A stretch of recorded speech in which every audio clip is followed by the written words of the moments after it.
সরকারকে প্রস্তাব দিতে হবে যে তোমরা আসো, আমরা বসি। আমরা যার পরে বিপদে আছি, ব্যবসা বাণিজ্য নাই, রাস্তাঘাটের লোক নাই, গাড়ি নাই, খুব চরম বিপদের মধ্যে আছি। আমরা চাই যে সরকার একটা সমঝোতা করুক, আমাদের এই জিনিস থেকে পরিত্রাণ দিক। আমার আগে ভাইয়েরা খুব গুরুত্বপূর্ণ কথা বলেছে। আমি খুব বেশি রাজনীতি সচেতন না, তো আমার সরকারের কাছে আকুল আবেদন, সরকার যেন বিরোধী দলের সঙ্গে আমাদের কথা শুনবে না, রাজনীতিবিদেরাও শুনবে না, সরকারও শুনবে না, কেউ শুনবে না। আপনি আমার থেকে অনেক ভালো ভালো কথা বলেন, আপনার কথা সবাই অনেক মনোযোগ দিয়ে শোনে, আমি আপনার কথা অনেক দিন যাবৎ শুনি, খুব ভালো লাগে, কিন্তু আমি ঠিক ওই রকমভাবে জনাব একেএম শরীফ, আপনাকে অনেক ধন্যবাদ। আমরা বুঝতে পারছি সিলেট থেকে ট্রেড সেন্টার ভেজিটেবল মার্কেট কমিটির সাধারণ সম্পাদক জনাব সাদ মিয়া, আপনার কাছে জানতে চাইবো যে আপনার যে আবেদন, আপনার যে চাওয়া, সেই চাওয়া তো খুব বড় চাওয়া না, তারপরেও রাজনীতিবিদরা আপনার চাওয়াটাকে কেন সম্মান করেন না বলে আপনার মনে হয়, বা কেন আপনার কথা তারা শুনেন না বলে আপনার মনে হয়? জনাব সাদ মিয়া। আমরা যখন যে টিভির মধ্যে বা পেপার পত্রিকার মধ্যে রাজনীতিবিদদের মিষ্টি মিষ্টি ভালো ভালো কথা শুনি, কিন্তু আসলে ওদের কথায় আর বাস্তবে আমরা কোনো মিল পাচ্ছি না।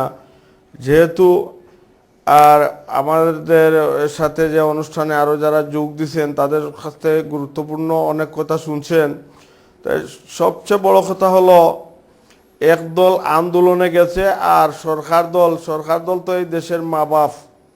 জননেত্রী শেখ হাসিনা আমাদের দেশের প্রধানমন্ত্রী, উনি তো এদেশের মা বাপের সরকার মা বাপের মতো দেশের মানুষের জন্য।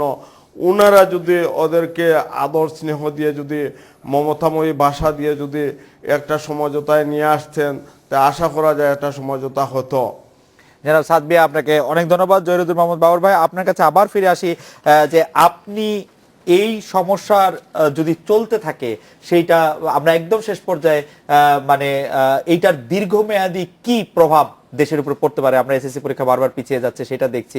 শুধু ব্যবসায়িক ক্ষতি তো না, আসলে আমরা নানা রকম, আপনি কি প্রভাব পড়তে পারে বলে আপনি মনে করছেন? 30 সেকেন্ডে যদি একটু বলেন। এটি দেশের মধ্যে একটা দারুণ একটা ক্ষতিকর প্রভাব সৃষ্টি করবে। ছেলেমেয়েরা এসএসসি পরীক্ষা দিতে পারছে না, এবং তাদের যে মানসিক দিক থেকে তারা পড়ালেখার প্রতি এখন আগ্রহ হারিয়ে ফেলবে। এক নম্বর, ব্যবসা বাণিজ্য স্থবির হয়ে গেছে। আমার মনে হয় ব্যাংকে আমরা আমাদের কাছে যে টাকা পাই, সমস্ত ব্যবসায়ীদের কাছে ব্যাংক যারা লোন নেন তাদের কাছে টাকা পায়, এবং ইন্টারেস্টের হার এত বেশি বাংলাদেশে যে ইন্টারেস্টের হার দিয়ে কোনো ব্যবসা চালানো সম্ভব নয়, এবং ব্যবসায়ীরা লালবাতি জ্বলবে এবং কর্মচারীদের বেতন দিতে পারবে না। দেশ এক অরাজক পরিস্থিতির মধ্যে আসবে, দেশে এক হাহাকার সৃষ্টি হবে। তাই আমি সরকার এবং বিরোধী দলকে আমি আহ্বান জানাচ্ছি, ব্যবসায়ীদের পক্ষ থেকে, আসুন আমরা এমন একটি সমাধানে আসি যে সমাধান বাংলাদেশের পরবর্তী বহু বৎসর পর্যন্ত আর কোনো সমস্যা হবে না, নির্বাচন সঠিকভাবে সঠিক সময় হবে। আপনি যদি একটু 30 সেকেন্ডে উপসংহার করতেন। আমি যেটা বলতে চাই যে এতে ক্ষতিগ্রস্ত যেটা হবে সেটা হলো যে আমরা যে ডাবল গ্রোথে যেতে চাচ্ছি, আজকে $23 বিলিয়ন আমাদের যে রিজার্ভের কথা আমরা বলছি, আমরা মধ্যম আয়ের দেশে যেতে চাচ্ছি, এই সমস্ত কিছু বাধাগ্রস্ত হবে। কারণ ইকোনমিক গ্রোথ যদি থেমে যায় তাহলে সবকিছু বাধাগ্রস্ত হবে। আর আমি আমার ইন্ডাস্ট্রির কথা একটু বলি, সেটা হচ্ছে বাংলাদেশে আরএমজি রেডিমেড গার্মেন্টস ইন্ডাস্ট্রির পরে যে শিল্প বাংলাদেশকে ঘুরে দাঁড়াতে সাহায্য করতে পারে, পজিশনিং করতে সাহায্য করতে পারে, ইমেজ ফিরিয়ে নিতে সাহায্য করতে পারে, সেটা হচ্ছে বাংলাদেশের পর্যটন শিল্প। এবং আমি আরেকটা জিনিস বলতে চাই, চ্যালেঞ্জ দিয়ে বলতে চাই যে আমরা সরকারের কাছ থেকে আসলে কিছুই চাই না। আমরা শুধু চাই যে দেশটা একটা শান্তি শৃঙ্খলা ফিরে আসুক। বাংলাদেশের পর্যটক আগামী 5 বছরের মধ্যে আমি বলবো যে আরএমজির পরে সেকেন্ড ইন্ডাস্ট্রি হবে বাংলাদেশের পর্যটন শিল্প, এটা আমরা বিশ্বাস করি। মোশাররফ ভাই, আপনি যদি শেষ কথা কিছু বলতেন।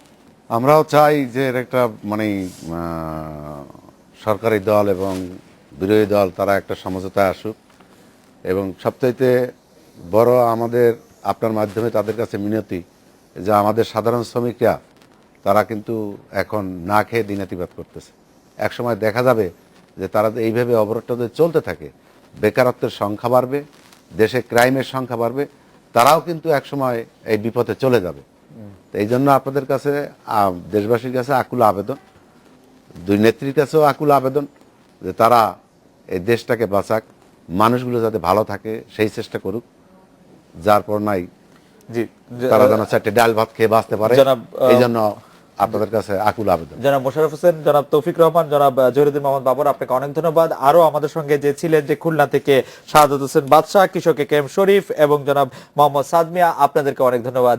এই ছিল আজকের বাংলাদেশে। দেখা হচ্ছে আগামীকাল এই সময়। শুভরাত্রি।